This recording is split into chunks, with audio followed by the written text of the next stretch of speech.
School District to order at 7:01 p.m. Ms. Covere, will we get roll call, please? Manufo Leah Inga Anuai is absent. Aaron Rashba, Here. Shaquille Ali, Here. Anthony Sujisaka, Here. Andrea Jordan. Here. That was unanimous. Now we're going to the Pledge of Allegiance, and I'm going to call the students of MHT up to the podium to lead us in the pledge.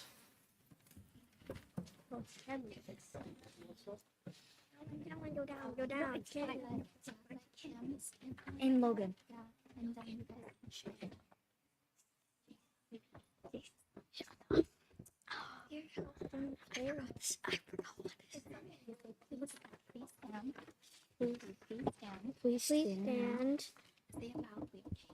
Please stand and put your right hand over your heart and face the flag.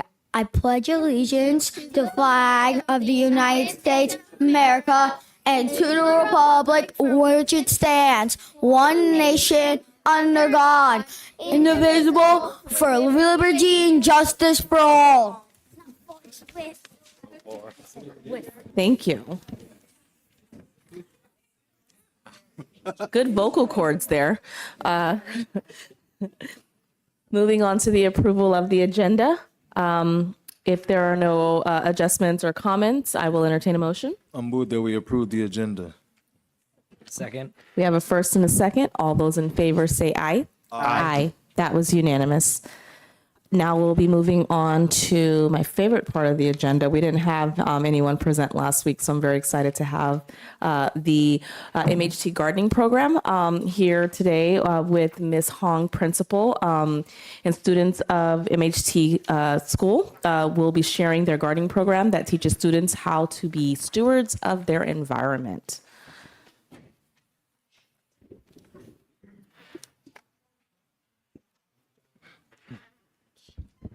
Good evening, everyone.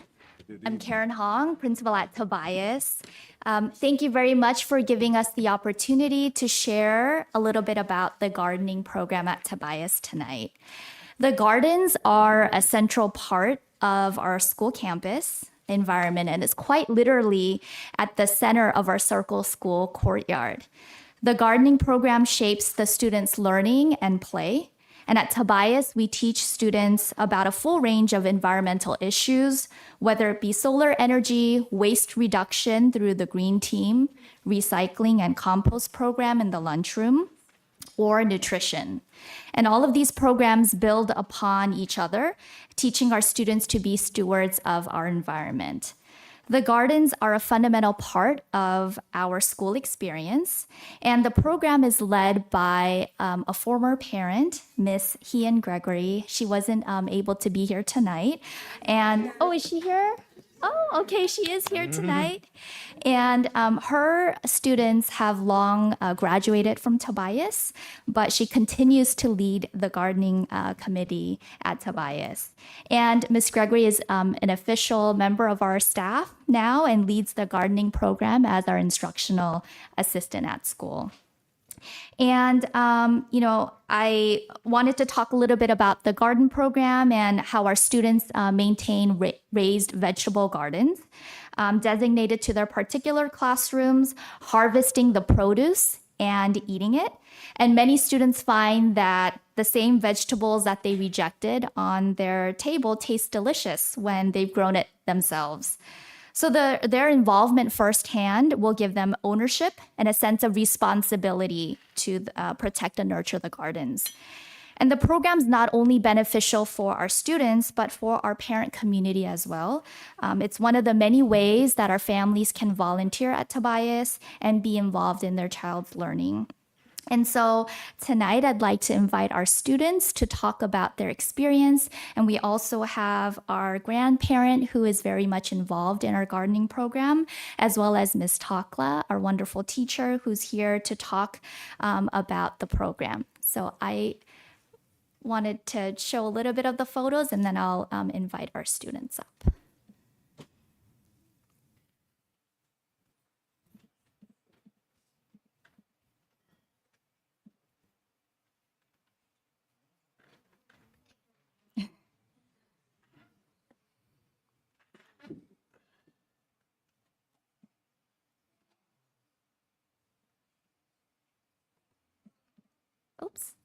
Okay.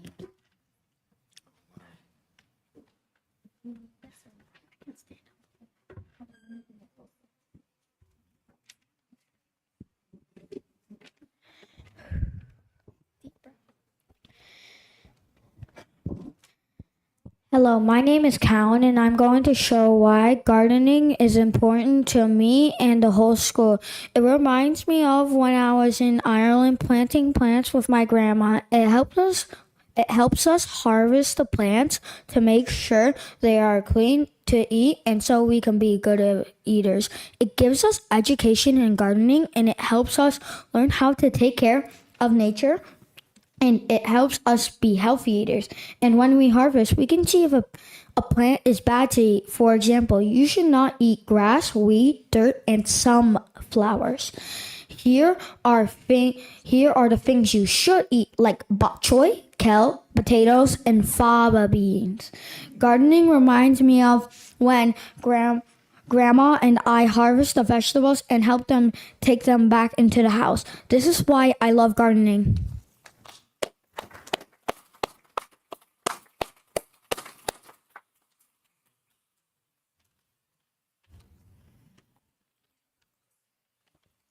Hello, my name is Jaden. I would like to tell you about our gardening sessions with Miss Gregory. In my opinion, I like to look at the plants and touch the leaves, and it makes me feel relaxed. I also learned how to take care of the plants by cutting and tearing the dead plants. In third grade, Miss Gregory made potatoes, and it tasted like tater tots, and they were seasoned really well. I wonder how many gardening sessions we are going to have.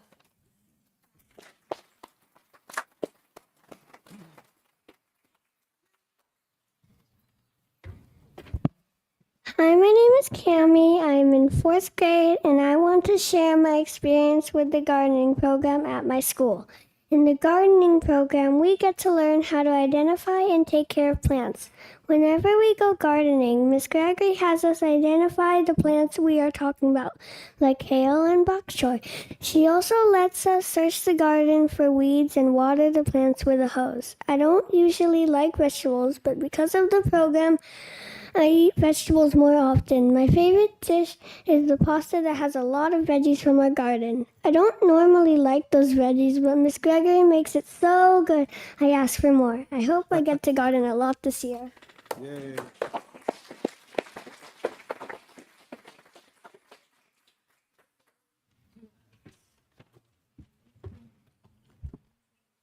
Hello, my name is Logan, and this is how Miss Gregory helps all of us.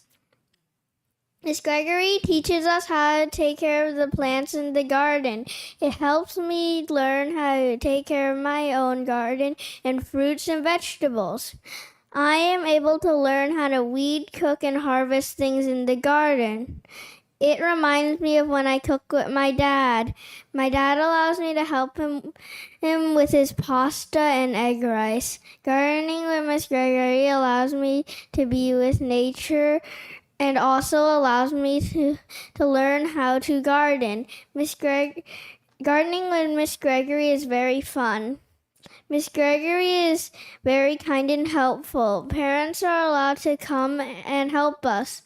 I see my mom sometimes and other kids are allowed to see their parents.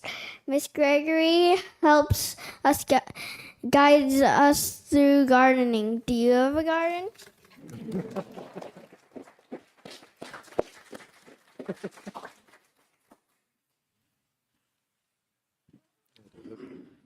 a hook at the end of the speech. Good evening, members of the board, district leadership, and Superintendent McCulick. We all know a special person who lights up the room when they walk in and engage with us. With her infectious enthusiasm for gardening and cooking, I want to speak about Hien Gregory. She is the seed that proliferated into an entire gardening program at MHT and beyond. She also works at Woodrow Wilson and has also worked at Ben Franklin.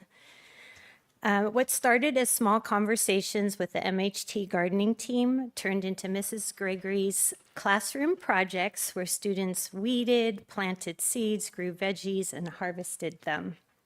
Students ate soups, all kinds of different salads with mango and chopped almonds, all kinds of different varieties, and greens with rice, specially seasoned, as mentioned by Jaden. And all K-5 classes participate in the program monthly, with monthly gardening sessions, which include eating the results of their labor. Although Mrs. Gregory's own children have moved from MH Tobias and are moving to college as well, her love for all children and her love for plants and delicious foods has continued for many years. One way she grows the program is that Mrs. Gregory never lets volunteers stray far. She gets phone numbers from parents who are able to donate time.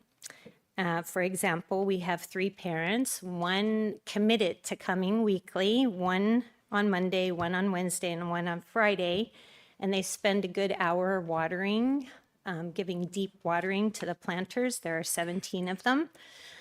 I really believe this program exemplifies the district goal of community engagement. If you ever walk on campus during kindergartening hour, you will see almost a 1-to-1 ratio of parent-child ratio. And the program really provides an access point by which families get involved with our school and our PTO. With Hyun's sparkling enthusiasm, students benefit from working outdoors in nature and learning to enjoy eating greens. Thank you, Mrs. Gregory.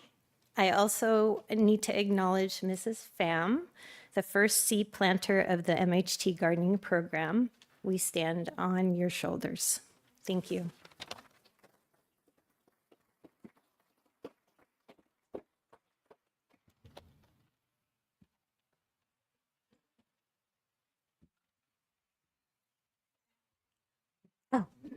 There. I am the grandmother. Um, as any grandparent, of course, I want my 7-year-old granddaughter to get the best education possible. But I not only want her to get a good education, I want her to enjoy her learning experiences. I want her to be interested in learning, and I want her to know that I am interested in her learning and her academic journey. Last year, when Alicia entered kindergarten at MHT, I volunteered as a class parent, helping in her classroom every Friday. I chaperoned her class field trips, and I volunteered 5 hours every Tuesday working with Mrs. Gregory in the school garden. Anyone who knows Mrs. Gregory knows how passionate and enthusiastic she is about gardening and about passing her knowledge on to the students. The students learn how to prepare and plant, how to maintain the gardens and harvest their gardens. They also learn the benefits of eating healthy. They learned teamwork, built confidence, and when they were able to enjoy the delicious dishes we prepared with the vegetables they had grown, they felt proud. While volunteering in the garden program, I got to know the students in all grades. I got to know their teachers and other staff members. I made valuable connections with other parent volunteers. We created a network, a team that comes together to support each other in and out of school. We get together for group play dates, attend the same birthday parties, share resources, and help each other when needed. At the end of the school year, when Mrs. Hong asked if I would be interested in a position at MHT, I jumped on the opportunity. In August, I joined the staff at Marjorie Tobias as noon yard supervisor, instructional aide, and some office support. I'm so grateful to Mrs. Hong and the district for giving me the opportunity to not only be there to support my own granddaughter, but to also help and support other students. Thank you.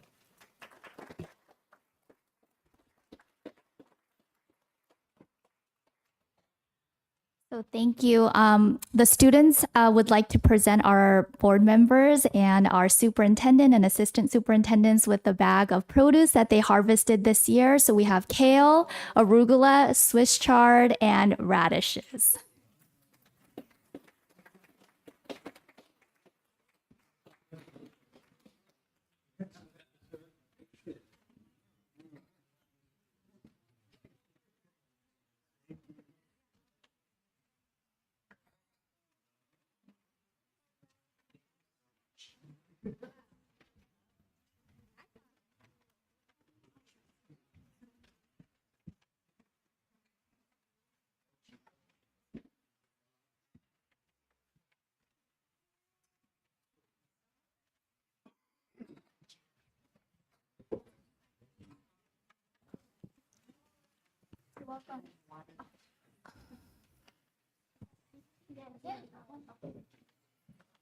You may want to put them in water tonight. Thank you so much. Can we give them a round of applause for that amazing presentation?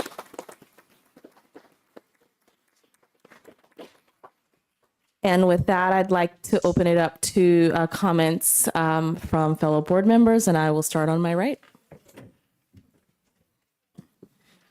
Wow, well, what a presentation. Thank you so much. I really enjoyed all the remarks, particularly from the students, hearing about what a difference that the garden has made in their lives in the schools. Thank you to the adult speakers, and particular thanks to Mrs. Gregory, who it sounds like has put together an incredible program and really seems like a model for our district. And I just believe you can learn so much from a garden. So many lessons in science, nature, food, everything. So it sounds like that has been taught, and having that experiential learning is so powerful. And it seems like this has been a great program to bring your community together, and really inspired to hear how many volunteers have come from it. So thank you so much, and thank you for the produce, which I look forward to tasting.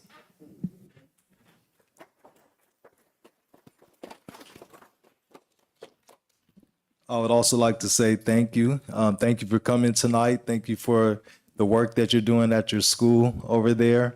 Thanks for the gift that you gave me this evening as well. And I really enjoyed hearing about how working in the garden reminds you of your grandparents and reminds you of even your countries of origin. Yeah, you're right.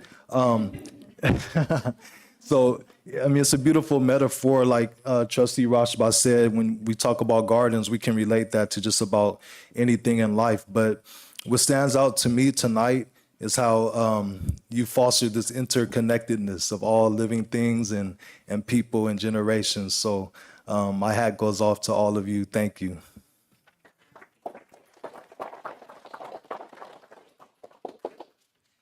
So to not repeat anything else that they just said, can I be in Miss Gregory's class? Anyway, actually, I do have a question for each one of you, though. It's a really quick one. What is your favorite plant to grow? That's a hard one.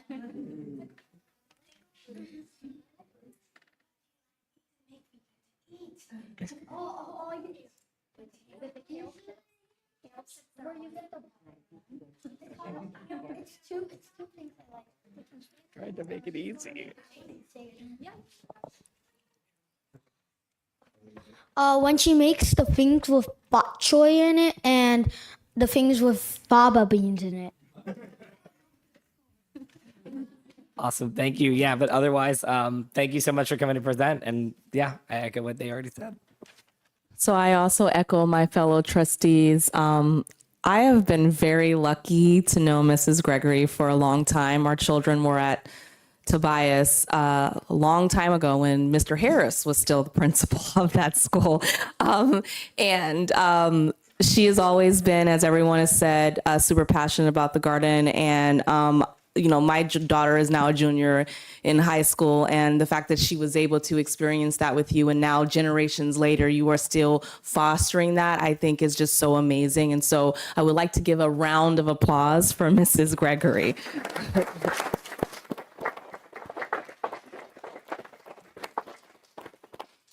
And then to the students, you guys did amazing. Public speaking skills were 110%. I don't even know if you could go over 100%, but you guys did such a great job. What I also learned is that you guys are not only learning about gardening and growing your own food, but also eating healthy. And so I really hope that you take that with you as you get older and share that with your friends and family and loved ones, because it's going to take you so far. If you take care of your body, it's going to take care of you. So again, thank you so much for your presentation, and obviously Ms. Hong and all the adults that are involved in keeping that garden alive and thriving. And now I'm like, can I be invited over to taste some of these concoctions? I'll just ping you, Ms. Gregory. And with that, I have some certificates that I'll have my fellow trustees help me present.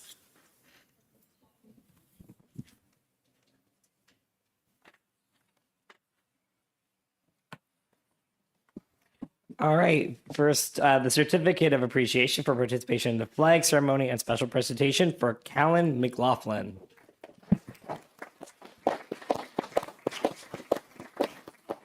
Thank you. Certificate of appreciation for participation in the flag ceremony and special presentation goes to Jaden Ramil.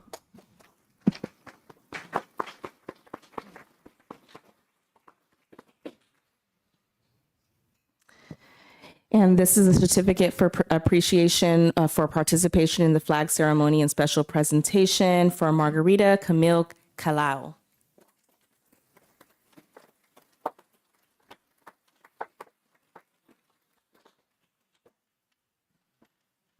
And certificate of appreciation for participation in the flag ceremony and special presentation goes to Logan Salima.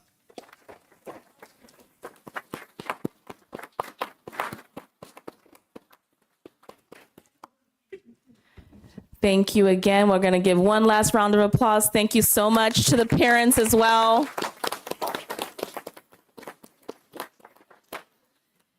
And with that, we are going to be moving on to the communications part of our agenda. Feel free to stay on for additional, for the rest of the meeting, or if you have to get home and make sure homework and dinner is done, also feel free to exit as we're continuing on with the meeting.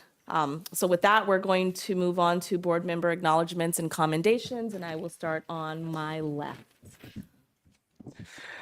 At this time, I have none. Thank you for starting with me.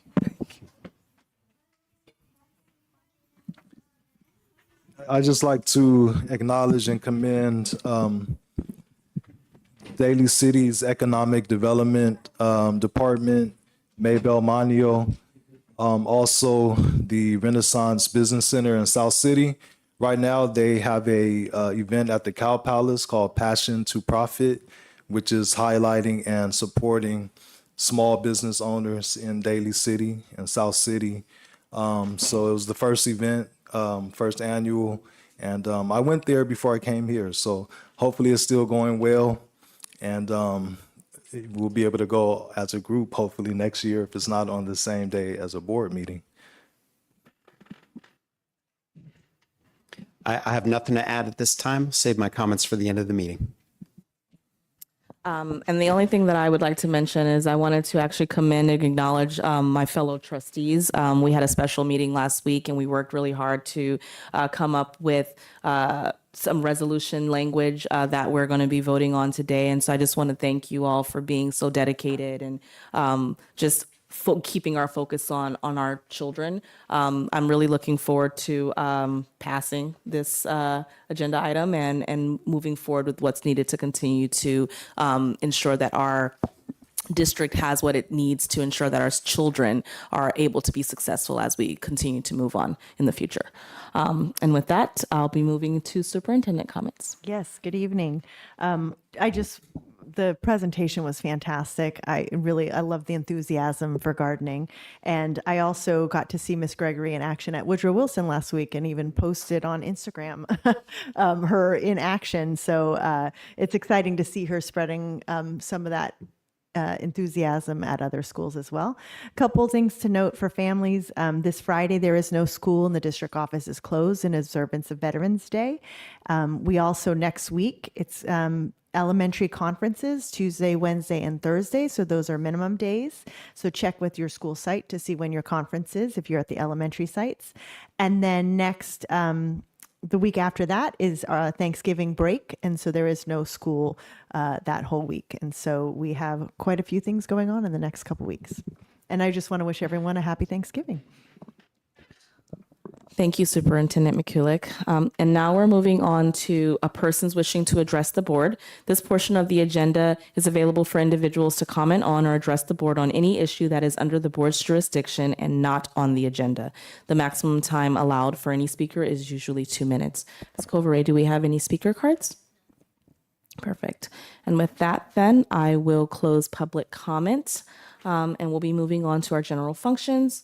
First up is the consent agenda. The administration recommends approval of the start items on the rest of the agenda. If there are no comments, I will entertain a motion. So moved. Second. There's a first and a second. All those in favor say aye. Aye. Aye. That was unanimous. We'll be moving on to item 7B, resolution number 231108A to excuse Anthony Sujisaka from special board meeting on November 1st, 2023.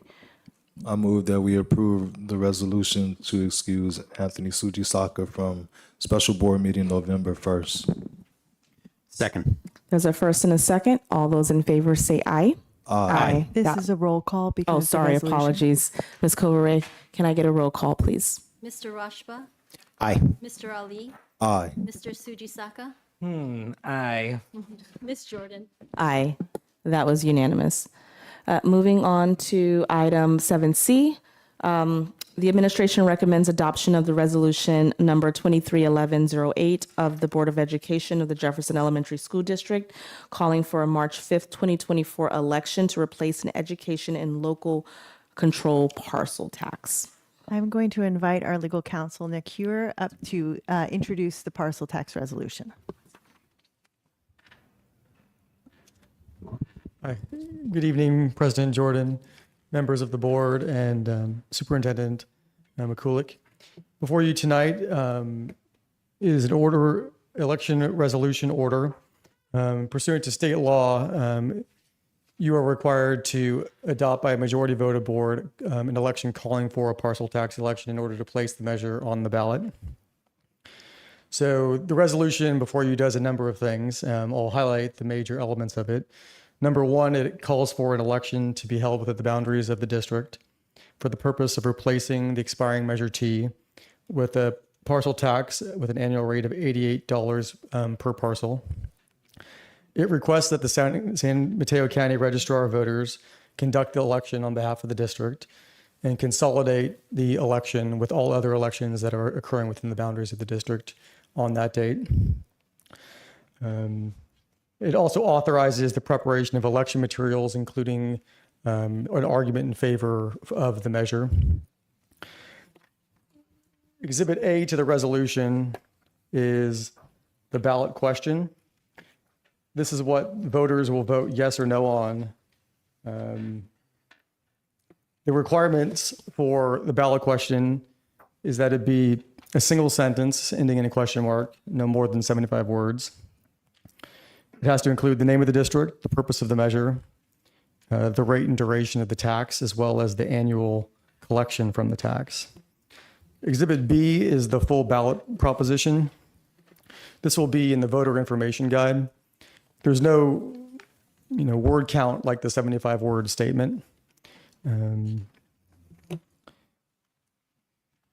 There's certain exemptions that are provided for in the measure. And they're the same exemptions that were in place for Measure T. So it's for senior citizens and for certain persons with disabilities. And anybody that's qualified for an exemption under Measure T is automatically qualified for the new measure. And I think the last thing I would note is that in the resolution, the district agrees to reimburse the county for all expenditures made by the county conducting the election. As I mentioned the last time I was before you, that cost is shared proportionately with all municipalities and school districts that are on the ballot in March.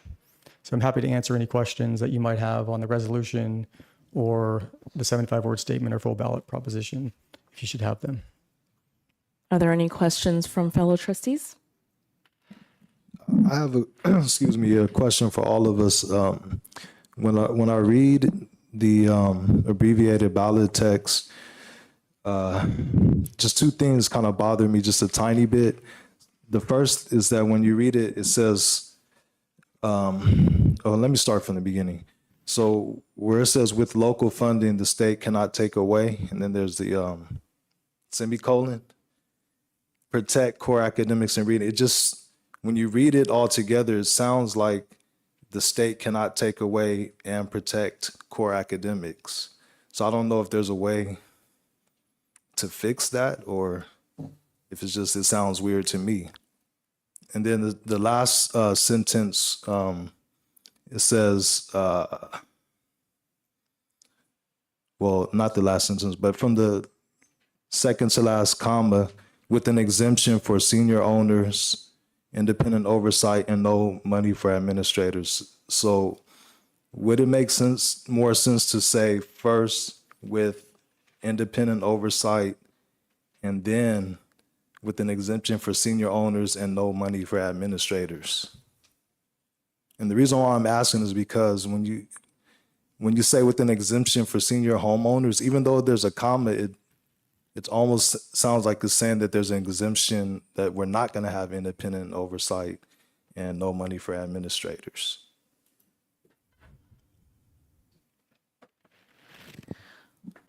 I hear you. I guess my question for Superintendent McCulick is, because it's already written this way, is this going to prevent, because we have to either approve it now or we have to have a special meeting to then change this language and then come back, or can we change now and then still approve tonight?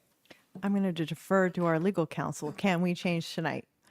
You can change it tonight. So if when you make the motion to approve, you make the motion to approve with specified changes. Okay. And then if the majority votes for that, it can be modified. Okay. Are there any, so I agree with, so I guess I should take a step back and say, us moving independent oversight up, is there an issue with doing so? No, there's no issue with doing that. So you would say for 9 years, comma, with independent oversight, comma, an exemption for senior homeowners, comma, and no money for administrators. Is that what? Yes. Yeah, I agree as well. So, because otherwise, yeah, it does sound like it is saying an exemption of independent oversight. And then you also mentioned that with local funding, state cannot take away. Do you want to move protect core academic services up? What are your thoughts? I couldn't figure out that one, so sounds like you're working on it.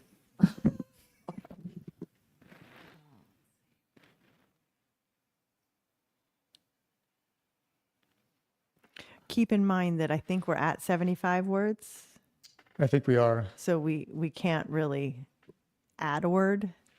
We have to what I think I'm shift trying to do around. is, how do I reword with what's already here? Do any other trustees have any thoughts on that?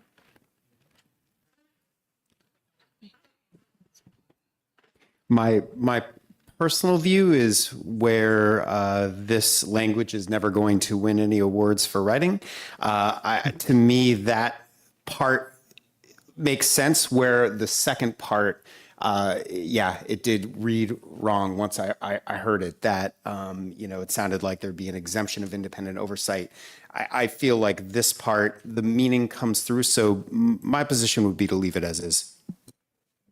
Yeah, likewise, because I don't see the cannot, I think the semicolon actually does break the thoughts into two separate pieces. So I don't think people would think cannot take away, protect, than the protection. I mean, does that sound right with you, Shaquille? Yes. Yeah, I mean, honestly, a lot of the ballot language, at least for me, when I've read them, they always seem too wordy, too much information. I like to say keep it simple. So let's keep it simple. Let's leave it as is. And I guess as a part of, the campaign to get this forward, if people have questions, they can talk to that committee. How does that sound? Okay. So just to clarify, are we changing the language where it says for 9 years with independent oversight, comma, an exemption for senior homeowners, comma, and no money for administrators? Correct. That is the change? Okay. Correct. Are there any other questions for our legal counsel before we move forward? I just have one question. I was curious if the cost, our costs in funding the election depends on how many measures are on the ballot from districts around the county. Correct. It's a shared cost for all school districts and municipalities that are on the ballot. So the more ballot measures that are on the ballot, the lower our cost will be. theoretically, yes. I can't say precisely what the county is going to charge, but that's the idea. Okay.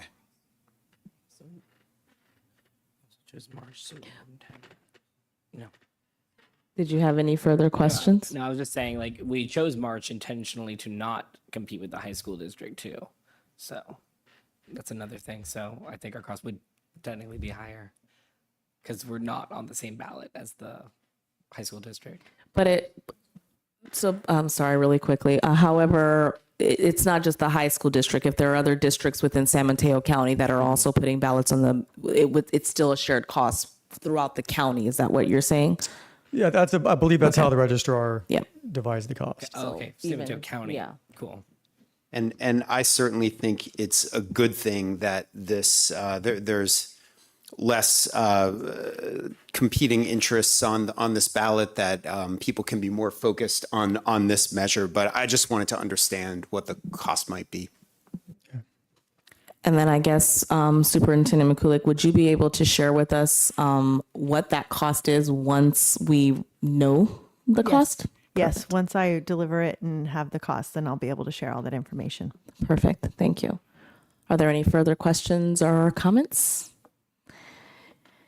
If not, I will entertain a motion with the amended ballot text at this time.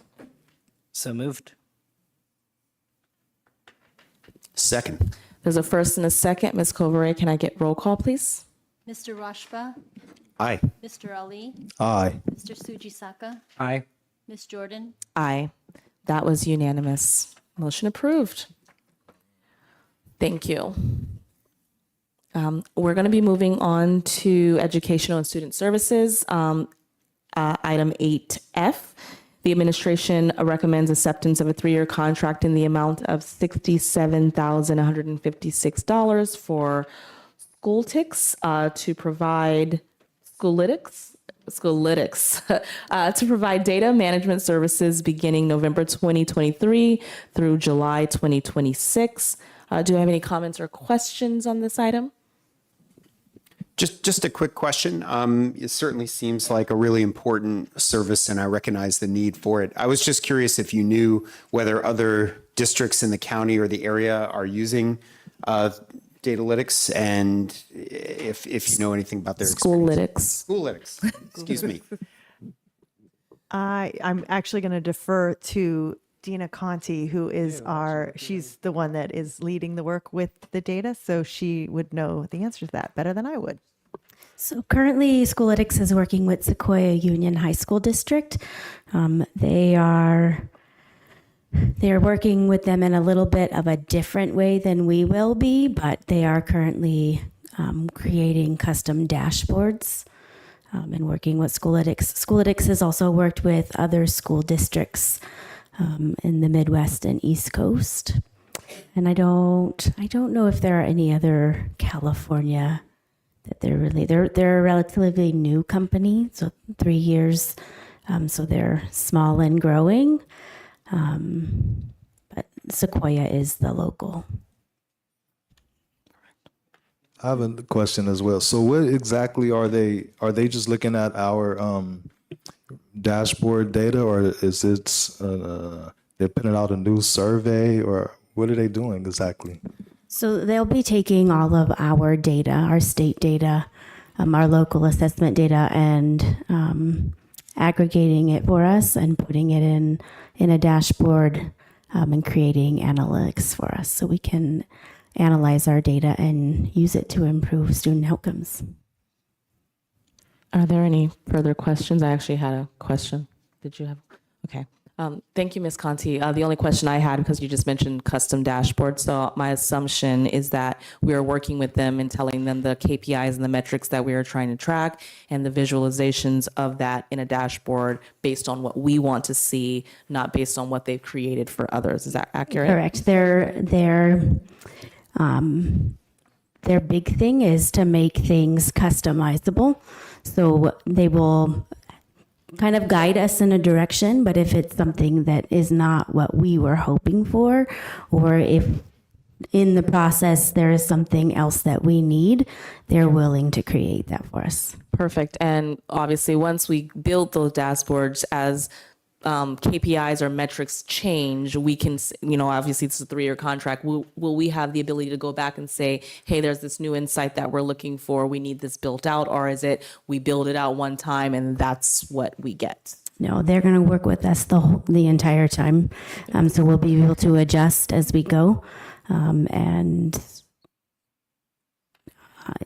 whatever we need is what they'll be able to do for us. Perfect. Thank you so much. I ask these questions because in my day life, I actually do build dashboards. And so it's going to be important to pivot when you need to pivot, because as we know, the pandemic had a whole different set of things that we needed to track. And then the pandemic changed, and then now we're in the new normal, and now we're tracking new KPIs. And so it's going to be important to be flexible. And sometimes you're going to say, oh my God, I spent all this time creating this dashboard and now it's not relevant. It's just part of the process. And so I'm looking forward to seeing what's built and getting some of the data from it and insights. And then obviously as things change, understanding what changed and why, and then hopefully it helps us target better our student outcomes to say, you know what, this is where we need to focus on versus something else. So thank you.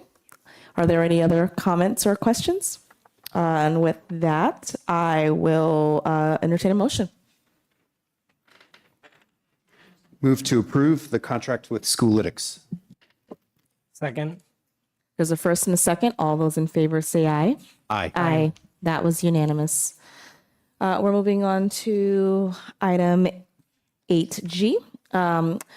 Ms. Luisa Santos, Community School Coordinator, will share about the community schools and updates on the district's community school planning grant.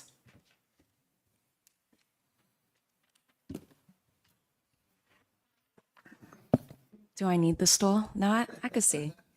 Good evening, Board of Trustees, District Leadership, Superintendent Mikulik, the staff, students, and families of our JESD community, both in person and tuning in. My name is Luisa Santos, and I'm proud to be the Community Schools Coordinator for this amazing Jefferson Elementary School District. So first, I just want to give an overview of my presentation. I'll be showing a short video about what is a community school, just so we have a shared understanding and shared definition. It'll also go over the 4 pillars of the community schools framework. Then I'll be talking about my role, my responsibilities, the community schools grant process and next steps, some of the things that I've been working on within our community, ongoing efforts and connections that I've made. And I also want to share my experience going to the National Center for Community Schools conference in New York that took place last month. And I want to reserve the end for Q&A. I would love to hear your questions. Can I please ask a board member to read the question on the left, please? How healthy is the soil in which we're planting our seeds? So speaking of gardens, shout out to Mrs. Gregory. I remember her from when I used to teach at Ben Franklin, and she revived that garden that was started by Miss Annette Vaughn. So again, shout out to Mrs. Gregory. In the various spaces that I've been educating the community about community schools, I like to start with this grounding question, because oftentimes we may want to implement things. We're eager, we're enthusiastic about the things we want to implement, but how healthy is the seed, the soil and the seeds of which we're planting, the conditions of the soil, right? So at the foundation of this work, it starts with building relational trust, building relationships, having social justice and equity focus. All of these things we need first and foundationally in order for our bounty to be fruitful and our seeds to grow healthy and sustainably. So I'm going to play a video. What is a community school? It's going to go over the pillars and how it gets funded. Hopefully it works. What makes the school a great school? Caring for the whole child, expanding the horizons of learning, building relationships with families, working together to realize a shared vision. This is the school every student needs. This is a community school. Community schools are public schools that partner with stakeholders to create the conditions students need to thrive. Community schools can be found across the United States, and their numbers are growing fast. But what exactly makes a school a community school? They integrate student supports. Clinics, counselors, and other services ensure each and every student is ready to learn. They expand and enrich learning. Extended school days, summer programs, and real-world experiences help students reach their full potential. They engage families and communities. Partnering with residents to identify and meet community needs makes everyone feel safe, welcome, and involved in school. They lead in collaboration. Inclusive decision-making and peer learning builds trust among students, educators, families, and communities. When a school stands on these 4 pillars, it's a community school. Research supports this 4-pillar approach, but there's no one-size-fits-all model. Every community school is different because each community is different. Figuring out what it looks like in your community starts by getting actual community members involved. That's the full-time job of community school coordinators. They're the human bridge connecting all the partners and stakeholders that make community schools possible. So that's what makes a school a community school. Now, how do you pay for it? Startup costs like hiring a full-time coordinator can be raised from foundations or state and local governments. Tapping into existing funding and partnering with local businesses can bring in service providers. Sharing resources and staff with partners can help everyone do more. And as the community school becomes more established, leaders can advocate for budgets that sustain their impact and new funding to expand it. Every community school is different. What will yours be like? Get started at communityschools.futureforlearning.org. All right. Let's go next. So again, here are the 4 pillars of the community schools framework. However, I want to uplift another framework that I found by the California Partnership for the Future of Learning. They took the 4 pillars and they gave it a more equity, social justice focus. So you can see the subtle but impactful differences.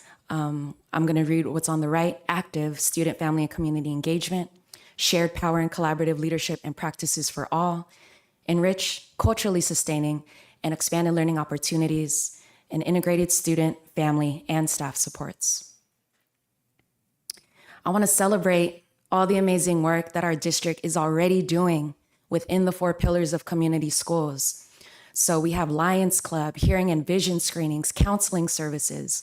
We have ethnic studies. We have YPAR, high school interns, youth cinema project, after school sports. We have coffee with the principal, parent cafes, PTO, room parents, campus beautification days, gardening programs. We have site leadership, school site council, PTO, ELAC, PBIS teams, MTSS teams, and safety teams.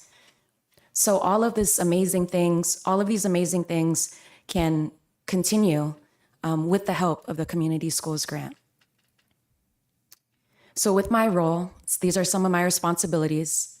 For schools that are eligible and interested in applying for the grant, I would help with the following things. I'm just gonna give a few seconds for folks to read it over.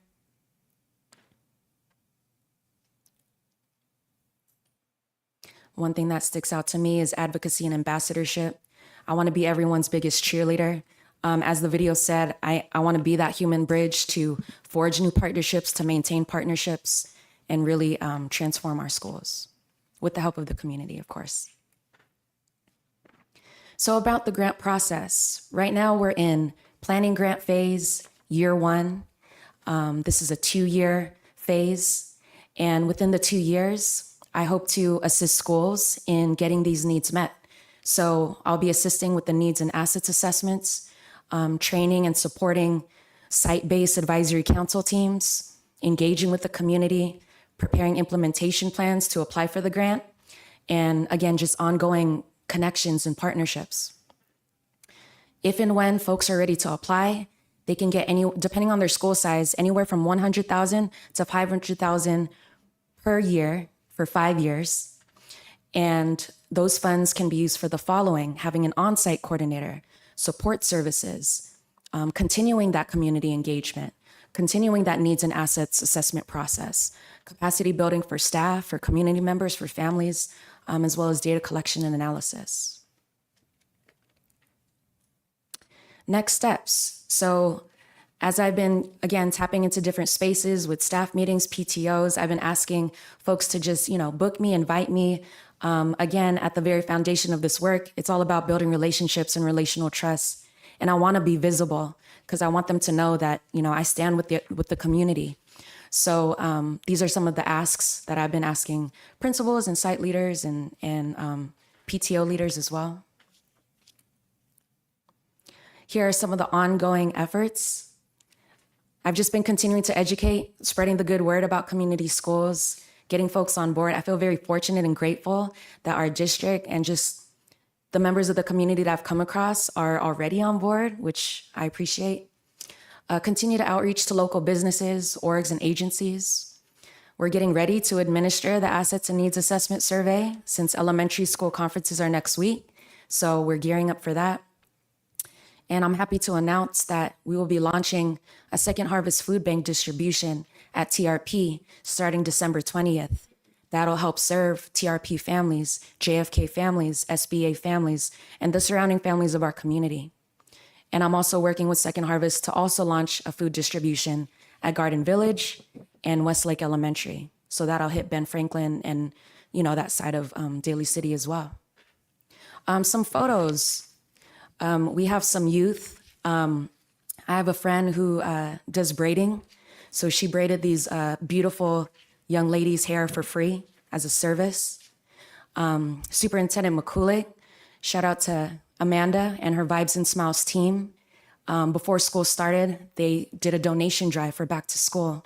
And these are some of the amazing donations that we were able to give to our students, especially our foster and homeless youth. We just did our parent cafe not too long ago, staying connected to our child's education.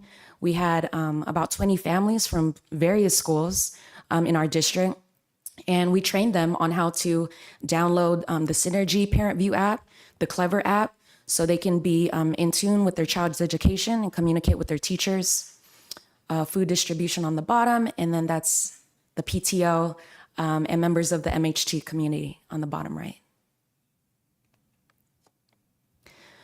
These are some of the many connections that I've already made, the many, many meetings that I've had, both in person and virtual. So I just want to recognize these partnerships, and I'm excited to explore the potential of how these partnerships, how these orgs can host their programs and services at our schools. So I noticed board member Shaquille shouted out Renaissance, the Passion to Profit event. I've already met with Amanda of how we can help our families who want to be entrepreneurs and our current business owners of how we can uplift their businesses with our community. And also Kids First, our education fund. So I want to thank Superintendent Sandy, Ms. Pam, Ms. Stephanie, for allowing me the opportunity to go to New York last month to learn from folks that have been doing this work for decades already. So I went to a Community Schools Fundamentals Conference. One of my favorite parts of the conference was day 2. We got to visit a community school in Washington Heights. So these are some of the pictures from that tour. As you can see on the bottom left, they have a full dental and vision clinic within their school. I want to say within their school. Let me say that again. In the middle, this is their office. We don't often recognize this because we have counters separating us.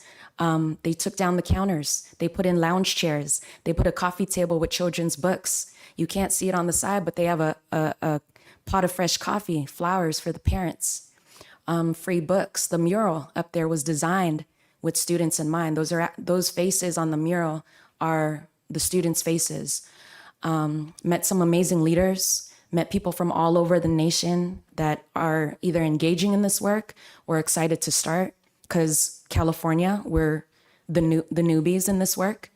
So yeah, I just wanted to shout out our leadership for allowing me this opportunity, and I'm excited to bring all this expertise back. Thank you so much. That was my presentation. I want to open it up for questions, comments. Thank you so much. Thank you, Ms. Santos. Do fellow trustees have any comments or questions? If so, I will start on my right. Thank you, Ms. Santos. That was a terrific presentation. I learned a lot about community schools, so really appreciate it. I guess my question is, that it strikes me that there are elements of being a community school that, each school in our district is engaged in. Yes. And I'm just wondering, you explained the 4 pillars and, what makes a community school, but I guess I'm wondering what commitment does a school need to make to, become a community school and get involved that way? Great question. Thank you. So one of the eligibility criteria for the grant, the implementation grant, going off of last year's document, request for applications, last year's RFA, at least 50% of the pupil population has to be unduplicated services. So currently, I have 9 schools that are not only eligible, but they have expressed strong interest in pursuing the grant. So they're down to go on this journey with me to apply for the implementation grant. Next Monday, November 13th, will be the release of the new RFA, requests for applications for the implementation grant. Although we wouldn't be applying this round, it'll be a good compass, a good guide to see, has the eligibility changed? What are the contingencies? What are the allowable and non-allowable activities for the grant? So, but going off of last year's, we have 9 schools that are interested and eligible. Yeah, thank you. Did I answer your question? Yes. Yeah. Yeah. And so it sounds like all those that are eligible are interested in pursuing the grant. We had about, I want to say like 12 eligible, and 9 out of the 12 have expressed interest. Yeah. And I want to be clear, I also named this to the principals too. Even though they're not eligible for applying for the grant, every school should be a community school, and I'm excited to engage in this work no matter what. So if they need support in needs and assets assessment, family engagement, I want to be there for them, whether or not they're eligible for the grant. I see the joy that this brings you and the energy that you're bringing to it. What has been your biggest challenge so far, and how can we help you? Thank you. My biggest challenge is I really want to do right by the community, and being at the district level, supporting 9 interested schools, it's going to be a lot of work. Luckily, again, with those connections that I've made with Bay Ed Fund or Kids First Education Fund, I'm linking with community partners that are willing to either back me up financially or even just like be that extra person to help me facilitate this process.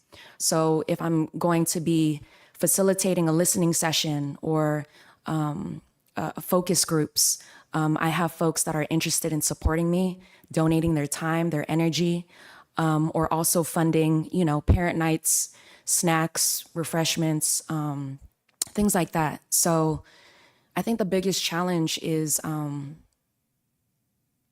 it's going to be a journey, but I'm willing to, take on that challenge. And how can we best help you?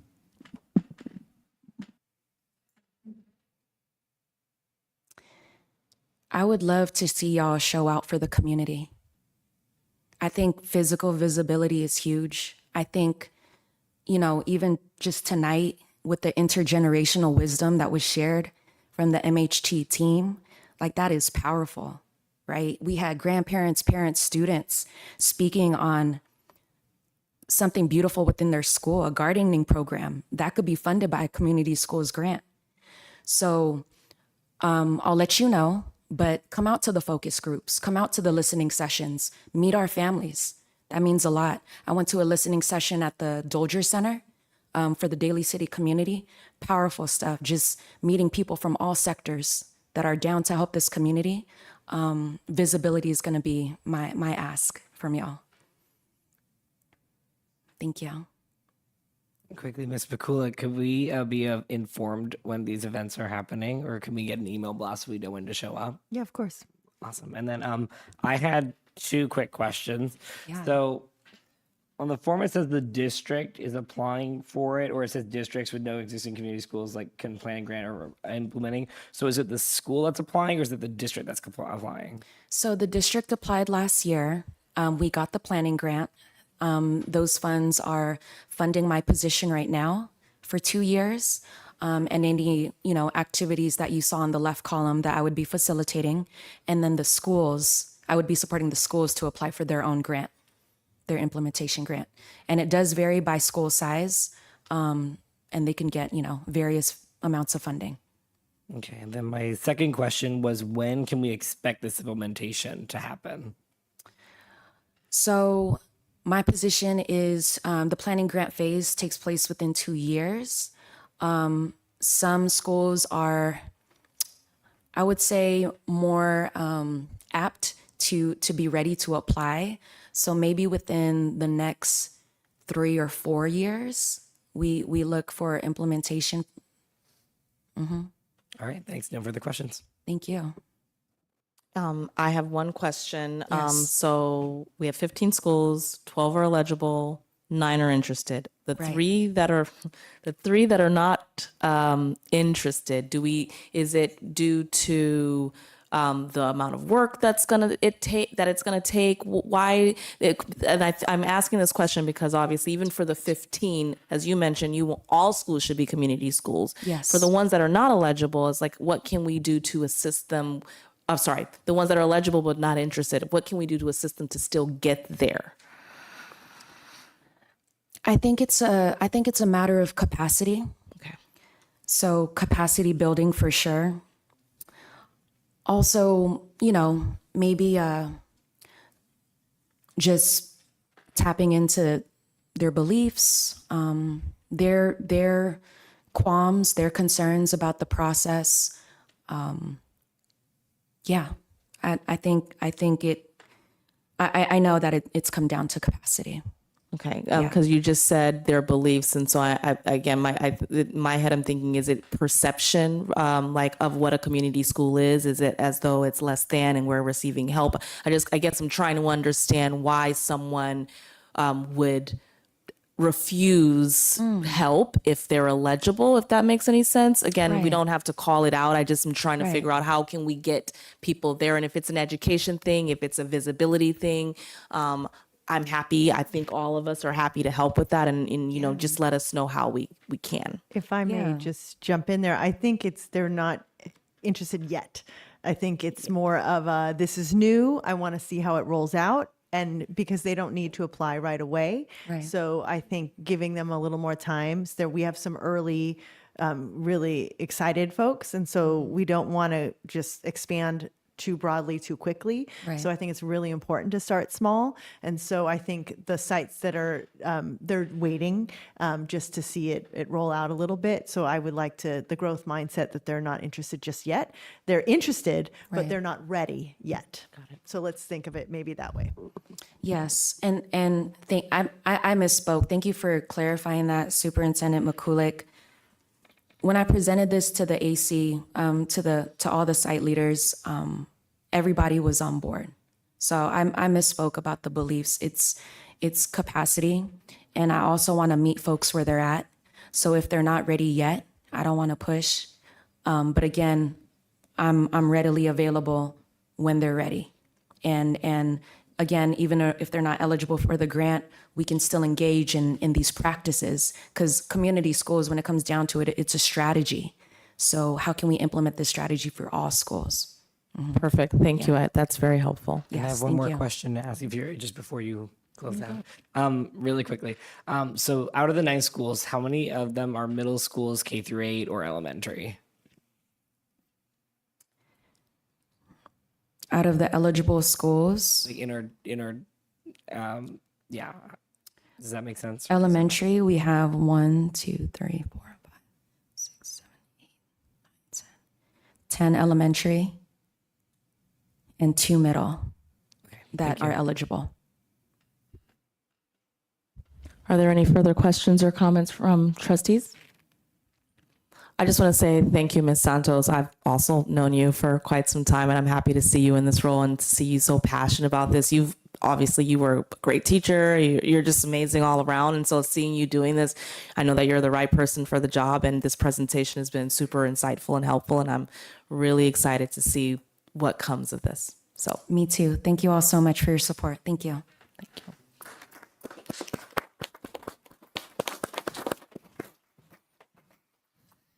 And with that, we're going to be moving to item 8H, the technology department updates. This is an information item. So Ms. Barone, Director of Technology and Curriculum Integration, will provide updates on the technology department's progress and initiatives.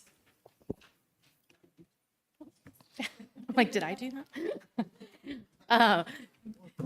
Thank you so much for having me tonight and giving this opportunity to share just some of the work that's been happening around the district with technology and curriculum integration over the last year.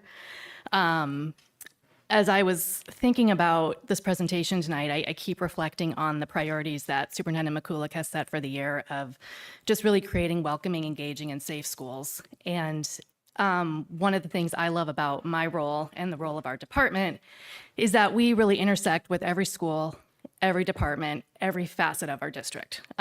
Growingly, there's technology involved in just literally every part of our district. And when I was thinking about it, it really does fall under these 3 particular priorities. So I'll just present in that way. I want to start with welcoming. I think it's been our big focus, certainly at the cabinet level and with AC, of thinking about different ways we can just be welcoming in every area to our community. First and foremost, we just launched our updated website, which has been a few years in the works. And our goal really is that this is the face of our district. And it's a lot of the ways that people see us first. And is it a welcoming place for people to be who are potentially interested in moving to this area in coming to our schools. Second, we really just want it to be a place to share a lot of information for our community.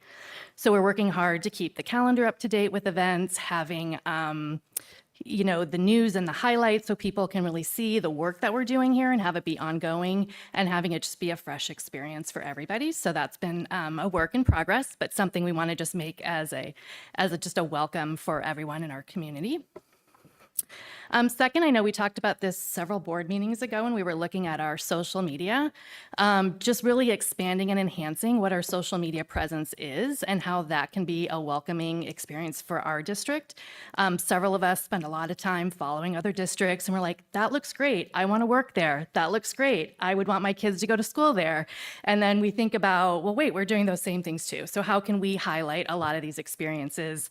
We've had Facebook for a long time, and I think what we've done in the last couple of months is really think about what the strategy is for each one, so that we're not just replicating the same information over and over again. We know that each of these platforms have a different audience, and so we're trying to reach, a different demographic, a different facet with all of them. So we've decided, Facebook is really going to be our information, highlights, events, a lot of community, just kind of a lot of just general information. Instagram is really where we want to focus on teaching and learning highlights. So there's a few of us with our cameras every week, and as we're out in classrooms, we can, just really highlight what's going on and give people an opportunity to see what they don't always see about what's happening at our schools. Threads is super brand new. We don't have a lot of followers there, but that's also our kind of teaching and learning highlights. And then we're keeping X, Twitter, whatever we're calling it these days.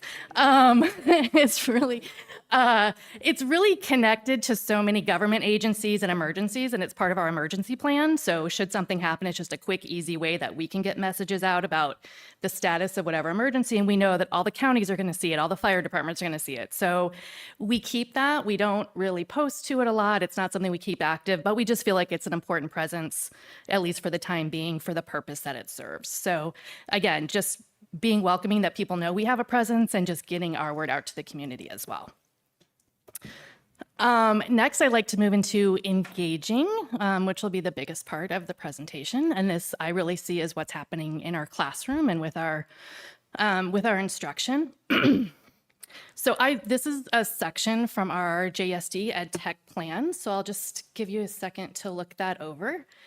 But really what we strive for is, how are we leveraging the technology that we have? I think I said at my last presentation, one of the bright spots from the pandemic, which I know are hard to find, is that it really accelerated our desire that every child had access to a technology throughout the entire day in all of their learning environments. I feel strongly about this from an equity perspective, that learning doesn't happen when it's your time slot or when you have access to it, but just like all of us, if we need to have access to something, we have it in front of us.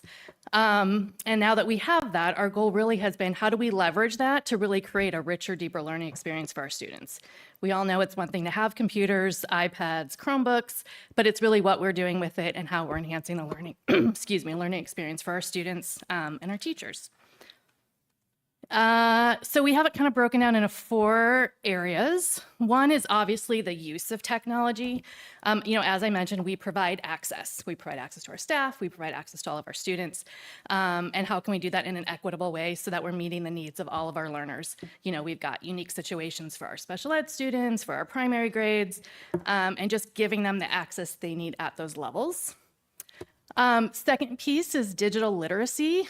How are we giving them the tools to not only know what to do with it, but also the digital citizenship piece, and how are they using it responsibly and taking those tools with them as they move on to high school and beyond.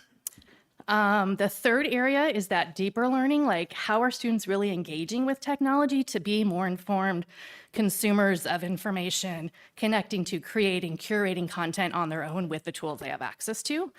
And then finally, student agency, like how can we create confident learners, like kids who are in charge of their learning and can use the tools that are available to them to show us what they know. For the last couple years, our Ed Services priorities have been to elevate ELD, to expand UDL, and to establish teams. So I've really focused all of the professional learning with our site tech leaders around these 3 areas as well, so they can go back to the sites and support the sites in these areas. To give you an example, last year we had a training that just looked at the Google Suite, which most of our students use, and how to use different extensions to support our English learners, like with translation, recording to slides, just various tools they can have to support their learning experience. We also look at a lot of how to use technology tools to support student choice and voice. How do we meet varying needs of our learners, and how technology supports that. And then finally, as we were establishing our collaborative teams, that group looked at a lot of different collaboration tools. So as teams are coming together, how can they share the work that they're doing with each other? Another thing we're really trying to do is focus our work. We have been a district of a lot of autonomy for a long time. And what we noticed was that there were a lot of great tools being used at different sites, but there wasn't a lot of traction because a school would make a decision and then another school was using something else. And so what we've really tried to do is hone in on, let's really think about what supports do we want, and we started with ELA and math, that we can streamline our process. And then as our collaborative teachers are meeting, we can all talk about the same thing. They're all experienced the same. Not to say that we still don't have some sites doing things, but we've set it up more where it's like, pilot it. If you're finding great success, we all want to know about it. And we want to bring it to the forefront and not just keep it as a little pocket. So we've had Lexia for several years now, probably going on year 6 or 7. There's an elementary program called Core 5, and we really use that as a tier 1, 2, and 3 because it can support all of those levels in foundational reading. The last few years, we've added what they call Power Up, which is really designed for students below reading level in middle school. So it's the same idea, just has a more middle school interface to it. So there's not like dolphins in a cartoon if you're reading at the second grade level, but you might be reading at the second grade level. And in math, brand new this year is district-wide, we've adopted IXL, and we did that for 2 reasons. One, it aligns to all of our core curriculum, so for our 2 adoptions, both elementary school and middle school. So a teacher in any given unit can use this online program to give students extra practice or support what's happening in the classroom. The second piece of it is what they call personalized learning. So students also take a benchmark assessment, and based on their assessment, they're given different activities that address their skill gaps regardless of their grade level. So those 2 items. So those are the areas we really want to hone in on. And then we always are refining that to make sure those are, the choices that we want to continue with. Not only does it help us streamline, just instructionally, it's also something that's helping us financially as well. You'll notice on the consent, on the consent agenda were 2 items to expand both of these programs. So I just wanted to address that just quickly while I was here. Our enrollment has been decreasing, except this year we were flat, which was actually really great. But these 2 programs in particular, they allow us to purchase per student.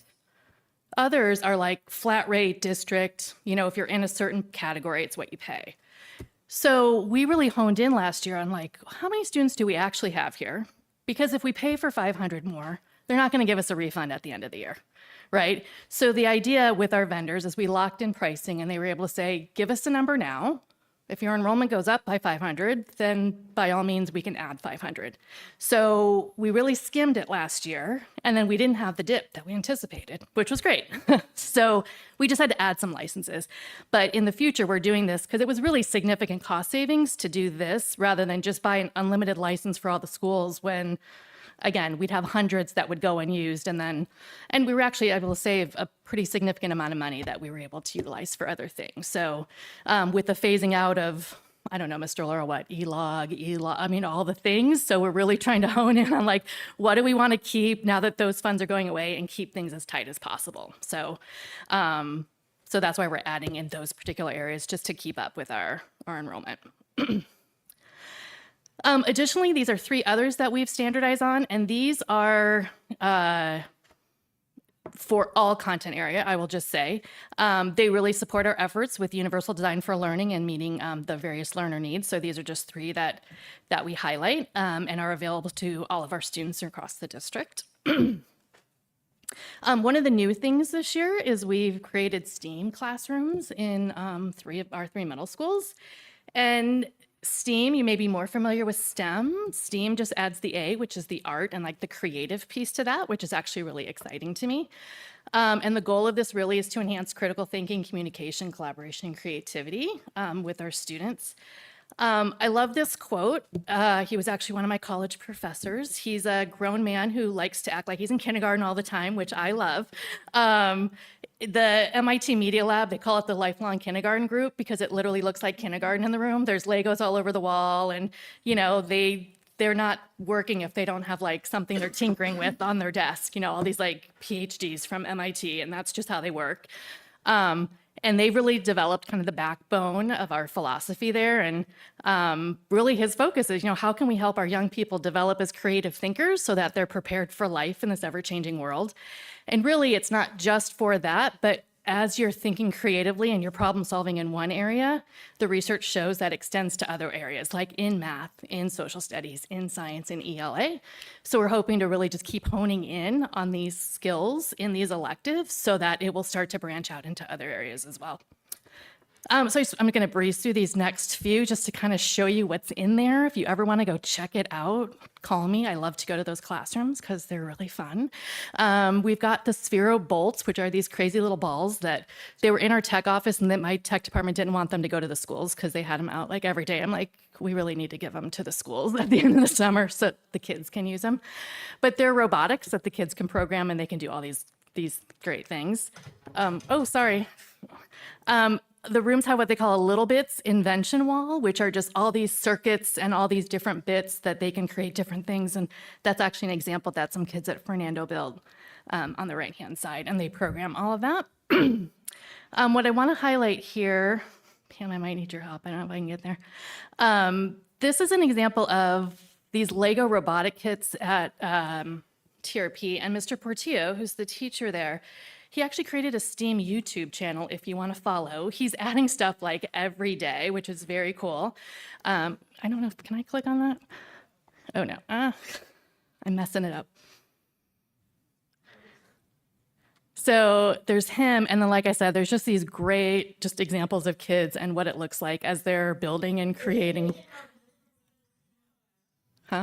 It doesn't matter.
Thank you. Yeah.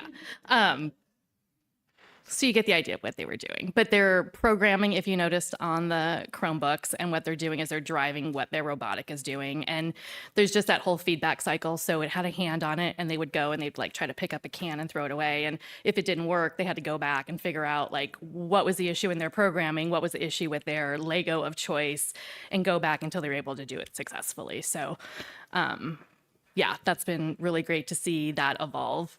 Finally, we haven't gotten there yet, but they also have these MakerBot 3D printers, which we're super excited about. A lot of game design piece building, and all of that. The most exciting piece is we partnered with the Digital Media Academy, which is a group out of Stanford, and they host STEAM conferences for students literally all over the world. And so they are engaging with our STEAM teachers, and we had a release day in October where they got to work with this team and just really talk about just kind of like different ideas of what they may want to do and how to structure it, and just give different ideas for the STEAM. So it's exciting to see what that consultation will look like. And they also give us access to these amazing units as well that we're going to start diving into in January. Finally, just a couple items to hit our safe priority. One is Securely, which is, any of you who have kids who bring Chromebooks home, you've probably seen it. It started out as a necessity where once devices went home, we knew we had to protect them when they were at home. We didn't just want to send home an unfiltered computer. So that's what this allows us to do. It allows students, regardless of where they are, to have the same filters they have if they're in our buildings and at school. An interesting byproduct of that is I also work very closely with Ms. Martinez and Student Services. It also gives us alert when we have any issues, like you are familiar with those as a former middle school administrator. Grief, bullying, self-harm, if kids are emailing about it, in their Google Docs and anything, we get alerts from that. And it really just helps us have that visibility to keep our kids safe and to be able to address issues before they grow. One of the things we're going to be doing moving forward is there's a parent piece to this where parents can have controls at home as well. So they can have different visibility, they can have different controls. And so we're getting that ready to send out to families as well. So they'll have that at home. Second, in the Lungs of Safety, we are wrapping up a 2-year infrastructure project that has taken much longer than it needed to. Thank you to supply chain issues that still persist. This upgraded all of our wireless infrastructure throughout our district. On average, we have about 5,000 users at any given time throughout the day, which is pretty tremendous. So we needed to be able to support that given the growth. But it's also, in terms of safety, giving us a lot more visibility into. So we can see when issues arise, we now have just very minute access into, oh, something happened on this access point on this Chromebook right here at this time. So that's something we're still developing, but that visibility is going to be really great moving forward. And that's kind of it for now. Thank you for the opportunity. Do you guys have any questions for me? Thank you so much for that presentation. I will open it up for comments or questions from fellow trustees, and I'll start on my left. All right. Hi, Tony. Hi, Tony. That's our thing. Anyway, so, well, first of all, thank you so much for that amazing presentation. It's always really great to have all the ed tech updates, especially being in the Silicon Valley. Is just really good to hear how we are keeping up with the times, especially since, like I noticed just in the past few years, we've been vamping up ed tech, and you've been doing a fantastic job. So, I mean, I have 7 questions. I'll ask one right now, and then I'll pass to my fellow board trustees, and then I'll ask my remainders later. My first one is, well, now that you mentioned the Securely, first of all, Securely is amazing. Absolutely love using it. How do we plan on educating families, especially of linguistically different backgrounds, on how to engage in that? Into Securely? Yeah. Yeah. So one of the things we did lose in distance learning was a lot of our face-to-face technology training, which we used to require all of our middle school families to go to. So that's one of the things we want to start bringing back, not so much as a requirement, but just enhancing that. As Ms. Santos mentioned, she's already starting it again with the parent portal. Like that was one of our key features. Like sometimes families just need that hand-to-hand just support getting that done. So I think we'll do several ways. I mean, usually when we send things out in mass email, you get about 10% of families who do it, and then we'll offer some face-to-face time that families can come in and have more like a work session to learn how to set that up. And then for linguistically different backgrounds? Well, that's a good question. We'll get some interpreters. Yeah. Thank you. Thank you.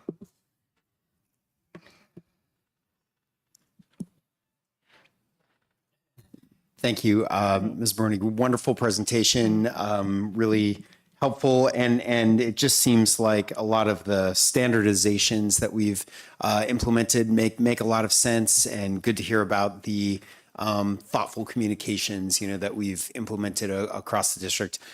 My question was about the BenQ interactive boards, and just if we have had a lot of traction. I understand that's pretty recent. Was just curious how they've been working out, basically. Yeah, I think, gosh, what are we on our 3rd school year of having BenQ boards? Started very small with one school who had an interest in having like an interactive whiteboard. So we researched a few different models, and that was the one that teachers really gravitated to.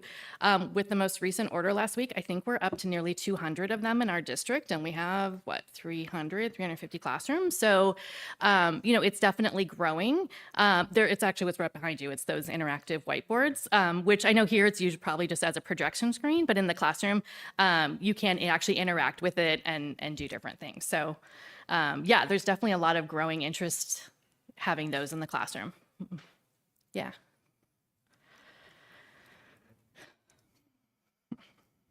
All right. Well, actually, he asked my question on the Pew board, so that brings it down to 5.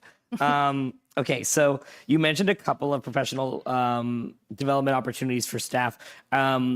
What other opportunities do you plan on bringing to the district for not only certificated not only certificated, but also classified staff members as well? Yeah, that's a really good question. So most recently, we just started providing laptops to our any sort of instructional classified staff. So aides, assistants, techs, because we realized they were just really right along with their certificated teacher doing the work, and everything's digital now, so they just needed that access as well.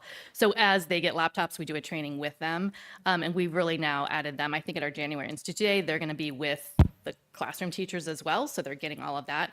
A lot of the work we do is the train the trainer model. So every site has anywhere from 2, 3, or 4 site tech leads, and so I do a lot of my training with that group, and then they're required to do a couple trainings at their school site, so have it go that way. And then I try to intersect with different groups, like the MTSS teachers have a training in like IXL and different things, and then they're at their sites training as well.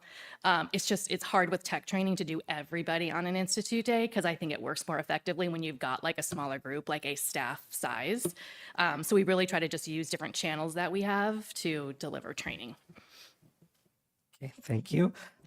What kind of funding do you have for staff members who want to explore or trial run programs that they may find useful through tech? Good question. We don't really have a fund for that per se at the district, but usually it's a school site that will come up and say, or a teacher like, oh, hey, I'd love to try this out, or what are we going to do here? And then they try it out at that level before it rolls up to the district. Awesome. I saw some of the things that like some of the middle schools are doing and some of the elementary schools are doing with these box programs. Do we have any plans to offer actual comp sci / digital tech full courses at our school sites? I would love that. And we've been in conversation with the high school district. There are actually programs we can have in our middle school that will set students up for success when they go to the high school districts. They can actually place out of like computer science and different digital media classes. So it's just a matter of aligning all of those CTE courses, but definitely on the horizon for where we want to go. We just started this year with more just like these exploratory STEAM classrooms, but would definitely love to see those more comprehensive computer science classes that would really set our kids up for high school. Awesome. Do we offer any incentives for educators to engage in professional development, such as certification, for example, Google certification level 1, 2, or Apple educator certification for EdTech? We don't offer any incentives, but that's a great idea. Actually, Shaquille and my old district, South San Francisco, they did offer it. That's why I at least got certification level 2, so that's a good incentive. And then my last question is, what kind of digital citizenship / responsibility training are we giving to our students, as the more implementation of technology means the more access they have to cause not so smart decisions. Sometimes they don't make smart decisions. Correct. So we partner with Common Sense Media, and you saw Nearpod as one of the options. And one of the reasons we adopted Nearpod is because all of the Common Sense lessons are in Nearpod. And what Nearpod does is it takes basically like what could be a flat, just like PowerPoint or slides presentation, and it adds interactivity. So you can ask a question and students can respond in various ways as you're presenting it versus sort of waiting to the end. And so it started just with our counseling team because that's what they were using to deliver. So what we've done is created a scope and sequence. So we know in every grade level, there's anywhere from 2 to 3 digital citizenship lessons that all of our students get delivered by the counselors. And then as issues arise, they usually bring it to our attention, Ms. Martinez and I, and then we're like, hey, we're noticing there's a lot of this going on. And so then we can pull from that resource again and say, hey, we really think we got to pull all the 5th graders in because this keeps happening, and then deliver more lessons. So we use that bank of lessons to do that, but we make sure all the kids get a baseline. Awesome. Well, thank you for answering all of my Viraja questions. I always impressed by you and also Ms. Scott's ability to answer my Viraja questions. So thank you. Thank you. I appreciate them. Thank you, Ms. Baroni. I actually have 2 questions. One is on the X or the Twitter, and you said emergency, and we're not really posting on it. And what do we consider an emergency message or post? That's a good question. So if we were to go into a lockdown, or if we had, let's say, an earthquake and we were actually activating all of these systems we test out, part of our plan is like, I can just send a quick tweet out. And again, that would inform all of those government agencies really quickly. Again, we're trying to think streamline, like we don't know what access we're going to have in the event of a fire, an earthquake, or, cell towers may be down or not. So it's more along that. It's not to say that's the only thing we put on Twitter. It's just not something we're just not a big tweet Got it. And the reason why I asked that is because when I don't think of it as an emergency, but I do think of it as a quick tweet, which is, Veterans Day, school is closed, don't bring your kids to school kind of thing. Or, we're having a fire drill at this specific school. So, FYI, your children may be on the blacktop during this time frame. Like, I'm just thinking through that. No, But that's totally. why I asked what's emergency versus, I guess, because I'm looking at Facebook, it's information. I feel like that's information, but would that be something that we maybe, I don't know. No, totally. And honestly, I would put that on Facebook first because we don't have a lot of parents who follow us on Twitter. So like to put that out would, I don't know that would get our message out in the way we would want it to. So like in that case, I would put it on Facebook. We have School Messenger, which is how we send out like the newsletter and other things. And I would use those tools first because I feel like that would get to our community faster. I don't know that we have enough on Twitter that I would put those types of things on there. No, absolutely Yeah. makes sense. That's why I asked the question. Yeah. So, and then the other thing that you mentioned was the alerts that are given, from bullying or like, Google. Is it based on text? Like, there are keywords that you guys are looking for? Yeah. Okay. So there's the first level is just AI. So it's literally just looking for keywords, phrases, and we get those alerts and they're leveled 1 through 5. And some are just kind of harmless. It's just someone said, oh dang, or whatever. I mean, some are silly and then they ratchet up, but this company also has 24/7 eyes on something. So if they're seeing something, the threat level can increase. And so an actual person on their end might say, oh, hey, I see this alarming email. Let me go see what else the student's doing and let me go see what their Google Docs, if they're writing something. And then if it's alerted, we'll actually get a phone call if we need to. And should it be 2 a.m. and they can't get a hold of us, they'll actually just call law enforcement on our behalf. We've never had that happen in the 5 years, but we do have that they do have visibility on it 24/7 if it should get there.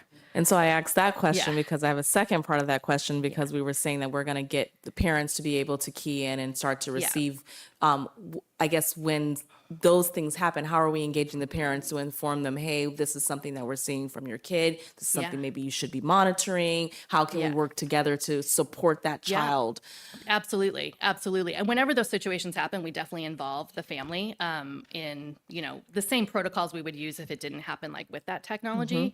And I think once we roll out that parent section of Securely, like as a parent, you can go in and see too, like this is some visibility into the same alerts you're getting at school. Like this is what I'm getting, just to kind of get a sense of what's going on, some visibility. Perfect. That's awesome. I'm really excited to see how that plays out. It seems like you've got it covered. This was a really great presentation. Thank I you. am looking forward to seeing how we continue to evolve. So thank you. Are there any other questions? All righty. Thank you, Ms. Thank you. Ferroni.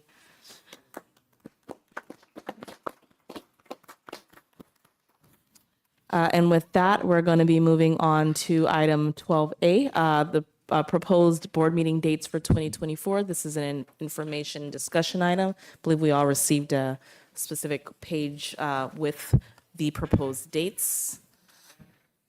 If we could review and anyone's let us know if there's any of these dates that are conflicting or not.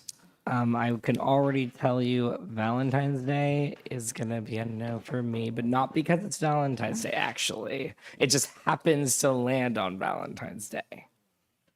Okay. Are there any other issues with proposed dates? Obviously, that means Superintendent McCulick, we would just need to make sure that we have a quorum on the 14th. Yeah. I actually want to call out the annual governance workshop because that's more of a special meeting. And just want to make sure that I feel like that's one that we all truly do benefit from, making sure that everyone is okay with that date as well. That date was already pre-approved at a previous board Perfect. meeting, Okay. so we should be good. Sure. It's already in my calendar. All right. If there are no further comments or discussions on that item, we will be voting on this in our December 13th meeting. Right. Unless, okay, perfect. We'll be moving on to item 12B. The board will discuss and schedule reports at upcoming board meetings for members who attended the 2023 CSBA Annual Education Conference. I want to present first, so whatever that first meeting is, December 13th would be the first meeting. Would Perfect. you So like to do that one? I would say that December 13th for me, obviously the fresher it is in my mind, the better it is for me to report out. Likewise, so I would like to say the same if possible. Because we can do Yeah. two at a meeting. Yeah, I Okay. remember from last year, so I would like to request that, if no one has any objections. Okay. And then we have January 17th, February 14th, March 13th. We probably want to get it before it gets too far away from your memory. So who would like to do January 17th? Shaquille? And do you want to do it as well? Yeah. Okay, great. That's it then. We got everybody. Perfect. And then for our fellow trustee that's not here, She is not attending. oh, got it. Perfect. Perfect. And then it's an action item. Do we need to vote on it? No, yeah, so that's the next step. So with that, I will entertain a motion for the dates that we all discussed. So moved. Second. There's a first and a second. All those in favor say aye. Aye. That was unanimous. Moving on to item 13, persons wishing to address the board on closed session items. This portion of the agenda is available for individuals to comment on or address the board on an item addressed in closed session. The maximum time allowed for any speaker is usually 2 minutes. Are there any speaker cards? Seeing as there's not, seeing as there's not, we will close public comments. Keeping me on my toes here. We're moving on to item 14, governance team member comments, reports, and board meeting reflection. I will start on my left, or sorry, right. Left, right. That was a really informative, helpful meeting. I was inspired very much by the presentation from MH Tobias, the students, and hearing about the gardening program. It was fantastic, and really enjoyed the community schools and technology presentations as well. So thank you to all. Thank you. I think we did a great job of keeping our focus on the best interests of our students. I would like to also thank the presenters tonight, specifically the community schools, tech, and gardening. All of those are very informative, as Trustee Rushbaugh already said.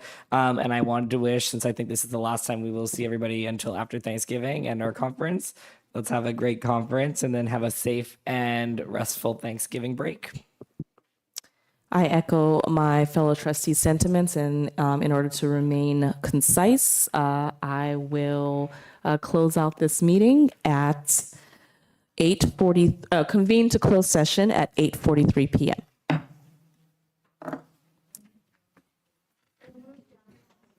Okay.